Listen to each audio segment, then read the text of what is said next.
Assalamualaikum warahmatullahi wabarakatuh.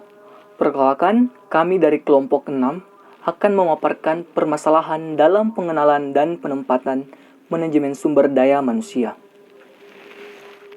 Yang pertama adalah masalah orientasi. Program pengenalan biasanya dilaksanakan pada karyawan baru karena permasalahan dalam orientasi. Pada permasalahan orientasi ini, terdapat beberapa hal yang harus diperhatikan dan hal-hal yang harus dihindari agar permasalahan orientasi tidak terjadi. Dua topik ini adalah hal-hal yang harus diperhatikan dan hal-hal yang harus dihindari.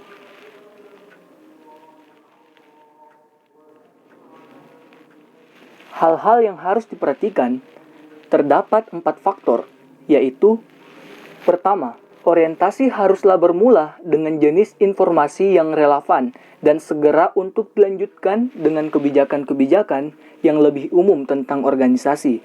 Orientasi haruslah berlangsung dalam kecepatan yang membuat karyawan baru tetap merasa nyaman.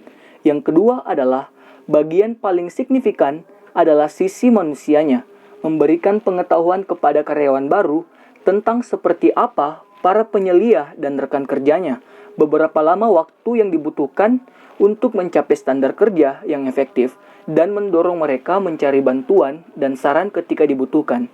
Hal yang ketiga adalah karyawan-karyawan baru sepatutnya didorong dan diarahkan dalam lingkungannya oleh karyawan atau penyelia yang berpengalaman, sehingga dapat menjawab semua pertanyaan dan segera dihubungi selama periode induksi.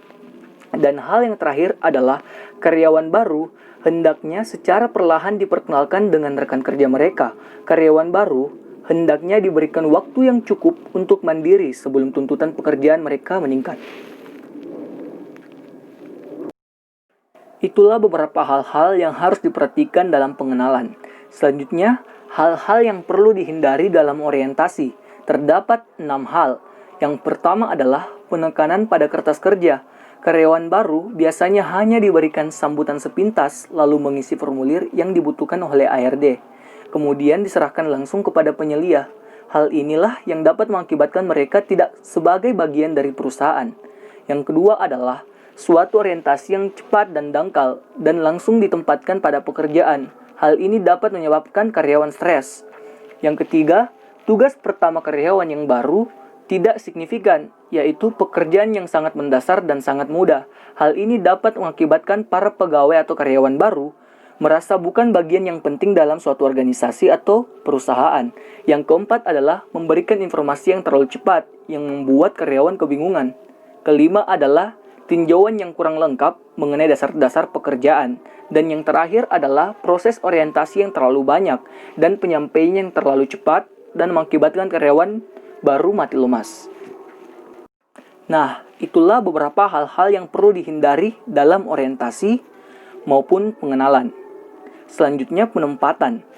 Terdapat 3 hal yang mendasari keputusan penempatan bagi sumber daya manusia, yaitu efektivitas, tuntutan hukum, dan pencegahan separasi PHK atau pemutusan hubungan kerja.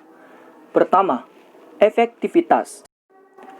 Efektivitas penempatan harus mampu meminimalisasi kemungkinan terjadinya kekacauan bagi tenaga kependidikan dan sekolah. Untuk mengurangi kekacauan, keputusan promosi dan transfer harus dibuat sesuai dengan langkah-langkah seleksi. Kedua adalah tuntutan hukum. Selama ini, hubungan kerja yang tidak didasarkan pada kontrak resmi tertulis disebut hubungan kerja sukarela dan dilanjutkan dengan persetujuan. Kedua pihak harus memberitahukan apabila hubungan itu berakhir. Larangan lain dapat diterapkan dengan sesuai keadaan dan hukum lokal. Pemberhentian dapat ditentang bila dilakukan sewenang-wenang dan tidak adil. Juga tidak boleh bertentangan dengan kebijakan publik. Penempatan yang merugikan seperti transfer, demosi, dan separasi dilarang bagi tenaga kependidikan yang menerapkan hak-hak sesuai dengan undang-undang. Jika penempatan menguntungkan pekerja, promosi misalnya, keputusan tersebut tidak ada konsekuensi negatif bagi pekerja, tetapi transfer, demosi, dan pemutusan kerja yang sifatnya tidak sukarela harus dilakukan sesuai dengan hukum, prosedur, dan alasan yang adil. Undang-Undang Ketenagakerjaan mengharuskan sekolah memberikan perawatan dan kesehatan atas biaya sekolah bagi mantan ketenaga pendidikan. Biaya ini diberikan bagi tenaga kependidikan yang berhenti atas alasan apapun. Kegagalan memenuhi tuntutan ini dapat menimbulkan akibat hukum yang mahal. Itulah tadi penjelasan mengenai tuntutan hukum. Selanjutnya, pencegahan separasi pemutusan hubungan kerja. Salah satu bidang kreatif manajemen sumber daya manusia adalah upaya pencegahan separasi. Ketika Departemen Sumber Daya Manusia dapat mencegah sekolah kehilangan sumber daya manusia yang bernilai, maka uang yang ditanam dalam rekrutmen seleksi, pengenalan, dan pelatihan tidak akan hilang.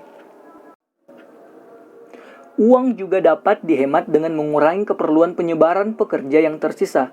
Meskipun jumlah minimum dari atrisi penjamin suatu arus tenaga kependidikan baru ke dalam suatu sekolah dan kesempatan promosi untuk hal ini sudah ada, tiap-tiap tenaga kependidikan yang harus diberhentikan. Itulah tadi penjelasan mengenai topik permasalahan dalam pengenalan orientasi ataupun penempatan. Kami dari kelompok 6 berterima kasih atas penjelasan yang telah kami sampaikan. Kami pamit undur diri. Terima kasih.